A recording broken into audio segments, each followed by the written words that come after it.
இன்றைக்கி நம்ம இந்த வீடியோவில் விரால் மீன் வச்சு ஒரு மீன் குழம்பு எப்படி பண்ணலாங்கிறத பார்க்கலாம். Hi, welcome back to my channel whisk and wonder by Glory. இந்த விரால் மீன் குழம்பு பண்ணுறதுக்கு நான் விரால் மீன் எடுத்திருக்கேன்.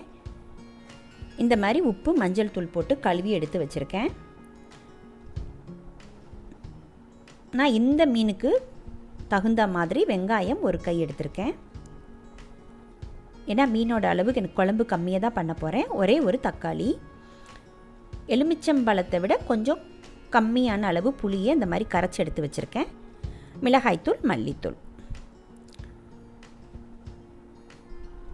இப்போது ஒரு மிக்ஸி ஜாரில் வெங்காயம் தக்காளியையும்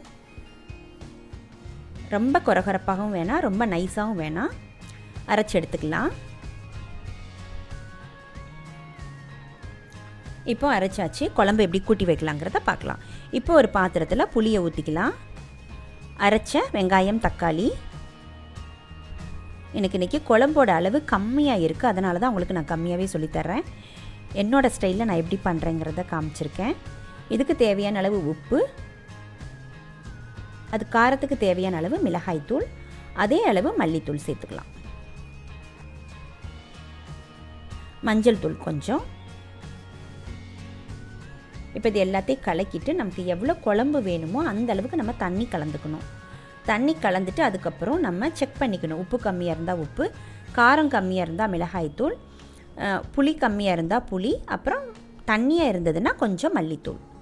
எனக்கு உப்பு மட்டும் கம்மியாக இருந்தது, போட்டுக்கிட்டேன். இப்போ அதுக்கு 2 பச்சை மிளகாய் சேர்த்துக்கிட்டேன். இவ்வளோ பெரிய பூண்டை தோலோடு தட்டி சேர்த்துக்கிட்டேன். அவ்வளோதான், நமக்கு குழம்பு ரெடி ஆகிடுச்சு. இப்போது நம்ம இதை எப்படி தாளிக்கலாங்கிறத பார்க்கலாம். இப்போ ஒரு பாத்திரத்தில் நல்லெண்ணெய் விட்டுக்கலாம். நல்லெண்ணெய் தான் அதுக்கு ரொம்ப நல்லாயிருக்கும். இது தாளிக்கிற வடகம். போன வருஷம் நான் செஞ்சதுனால இந்த அளவுக்கு கருப்பாக இருக்குது.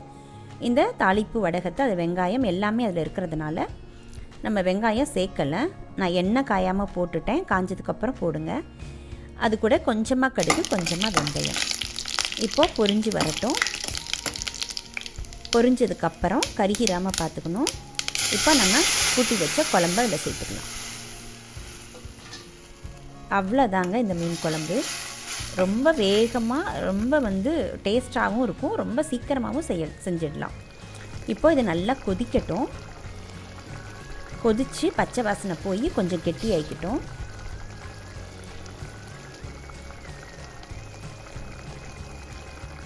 இப்போ கொஞ்சம் கருவேப்பிலை சேர்த்துக்கிட்டேன்.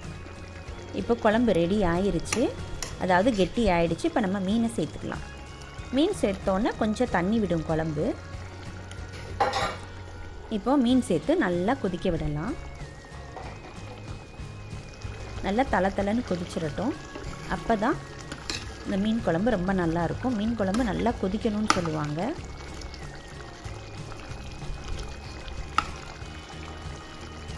இப்போ இந்த குழம்பு ரெடி ஆயிடுச்சு. ஒரு 5 நிமிஷத்துக்குள்ளே மீன் வெந்துடும்.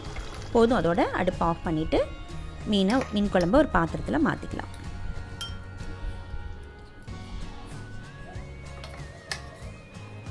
இப்போ இந்த மீன் குழம்பு ரெடி ஆயிருச்சு.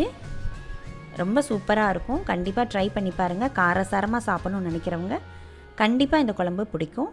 நீங்கள் இதை ட்ரை பண்ணி பார்த்துட்டு எப்படி இருந்ததுன்னு ஷேர் பண்ணுங்கள், லைக் பண்ணுங்கள், கமெண்ட் பண்ணுங்கள், சப்ஸ்கிரைப் பண்ணுங்கள். தேங்க்யூ.